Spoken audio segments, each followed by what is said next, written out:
तो यहाँ हमें log बेस 5 ऑफ 25 की ताकत x बटा y को सुलझाना है। और इसको सुलझाने के लिए हम लॉगरिथम की प्रॉपर्टी इस्तेमाल करेंगे, जिसमें log base x of a बटा b बराबर होता है log base x of a minus log base x of b के। यानी ये बराबर हो जाएगा log बेस 5 ऑफ 25 की ताकत x minus log base 5 of y के। अच्छा, इस हिस्से को तो हम मज़ीद सुलझा सकते हैं लॉगरिथम की उस प्रॉपर्टी के ज़रिए, जिसमें log base x of a की ताकत b बराबर होती है b ज़रब log base x of a के।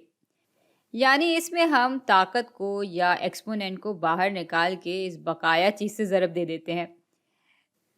तो इस हिस्से को हम x ज़रब log बेस 5 ऑफ 25 की सूरत में लिख लेंगे minus log base 5 of y ऐसे ही आ जाएगा। अच्छा, ये हिस्सा ना इससे भी ज़्यादा सुलझ सकता है। भाई 5 की ताकत हम 1 से बढ़ाकर कितनी कर सकते हैं कि वो 25 के बराबर आ जाए?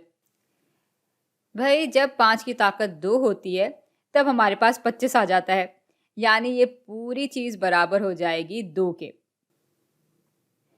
तो आखिर में इस पूरी चीज़ को हम 2 ज़रब x या 2x minus log base 5 of y की शक्ल में ले आए हैं। और बस यूँ हमने इस सवाल को भी हल कर लिया है।